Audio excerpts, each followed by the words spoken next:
অকমান্য অসম চৰকাৰৰ বন বিভাগক লৈ ক্ষোভত ফাটিছে নগাঁৱৰ ঢিঙৰাজগাঁওবাসী ৰাইজ। অসম চৰকাৰৰ বন মন্ত্ৰী চন্দ্ৰমোহন পাটোৱাৰীক অপসাৰণৰ দাবী। নগাঁও জিলা আয়ুক্তালয়ৰ ৰাইজৰ স্মাৰক পত্ৰ।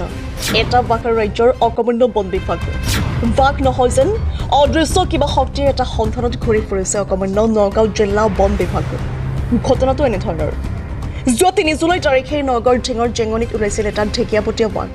আৰু এই দিনটোৰ পৰাই আৰম্ভ হৈছিল বাঘ চোৱাৰ নামত ৰাজ্যৰ ব্যাগম বন বিভাগৰ এখনৰ পাছত আন এখন নাটক। জেঙনি জাৰামাৰী পুঠিমাৰীত বাঘ চোৱাটো বিফল হ'ল বন বিভাগ।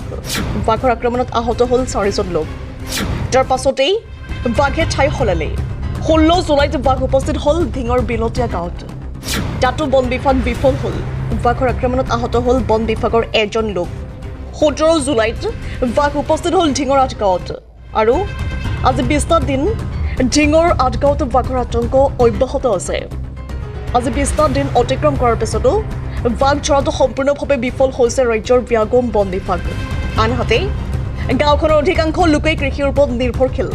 কৃষকসকল বাঘটোৰ আতংকত খেতিপথাৰলৈ যাব নোৱাৰাত কঠীয়া ৰুব নোৱাৰি মূৰে কপালে হাত দিছে। বাঘ চোৱাৰ নামত নিতৌ বিভিন্ন নাটক ৰচিছে ৰাজ্যৰ ব্যাগম বন বিভাগে।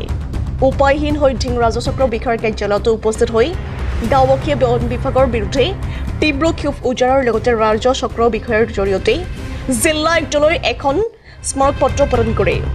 ইফালে বন মন্ত্ৰী চন্দ্ৰমোহন পাটোৱাৰী ঢিঙত উপস্থিত হৈ আতংকিত লোকসকলৰ ভয় শংকাৰ বুজ নলৈ ঢিং গড়কাপ্তানি বিভাগৰ পৰিদৰ্শন বাংলাৰ পৰাই উভতি যোৱাত ক্ষোভত ফাটি পৰে গাঁওখনৰ লোকসকল। ক্ষুব্ধ গাঁওবাসীয়ে বনমন্ত্ৰী চন্দ্ৰমোহন পাটোৱাৰীকে অপসাৰণৰ দাবী উত্থাপন কৰে। মন্ত্ৰী এচি ৰুমৰ পৰা আহি এচি ৰুমত বহিছে। আপোনালোকে জানে বিভাগীয় মন্ত্ৰী এজন ঢিঙত এটা ঢেকীয়াপতীয়া বাঘে সন্তা চলাইছে। বিভাগীয় মন্ত্ৰী চন্দ্ৰমোহন পাটোৱাৰী ডাঙৰীয়া এচি গাড়ীত উঠি আহি এচি ৰুমত আইবিত বহি পেলাই খাই বৈ ইয়াৰ পৰা গুচি গ'ল। ৰাইজৰ টকা খৰচ কৰি ৰাইজৰ টকাৰে আহিছে, ৰাইজৰ টকা ইয়াত খাইছে, খাই ৰাইজৰ ওচৰলৈ নগৈ তেওঁ ইয়াৰ পৰা গুচি গৈছে। গতিকে তেনেকুৱা মন্ত্ৰী আমি মুখ্যমন্ত্ৰী মহোদয়ক অনুৰোধ জনাইছো, তেনেকুৱা মন্ত্ৰী অসমত কাম নাই। তেনেকুৱা মন্ত্ৰীক এই বিভাগৰ পৰা আঁতৰাই দিব লাগে। অতি সোনকালে একশ্যন ল'ব লাগে। তেনেকুৱা এজন যদি জনপ্ৰতিনিধি, জনতাৰ ভোটত তেওঁ জনতাৰ টকাৰে তেওঁ চলি থকা মানুহ এজন জনতাৰ ওচৰলৈ যদি যাবলৈ ভয় কৰে, জনতাৰ ওচৰত গৈ যদি তেওঁলোকে কোনো ষ্টেপ নলয়, গতিকে তেনেকুৱা মানুহ এজন আমাৰ কাম নাই। গতিকে আমি আপোনালোকৰ থৈ দি অনুৰোধ জনাইছো, তেনেকুৱা মন্ত্ৰীক আমি মুখ্যমন্ত্ৰী মহোদয়ক অনুৰোধ জনাইছো, তেনেকুৱা মন্ত্ৰীক এই বিভাগৰ পৰা আঁতৰাই দিব লাগে। এটা ঢেকীয়াপতীয়া বাঘে আজি ২০ দিন ধৰি ঢিঙৰ আনগাঁৱত যি সন্ত্ৰাসৰ সৃষ্টি কৰিছে, আমাৰ জীৱনৰ প্ৰতি ভাবুকি আহিছে। কোনো ল'ৰা ছোৱালী, ছাত্ৰ ছাত্ৰী বা কোনোবা বজাৰ সমাৰ কৰিবলৈ কোনো নিৰ্ভয়ে ঘৰৰ পৰা ওলাই আহিব নোৱাৰে।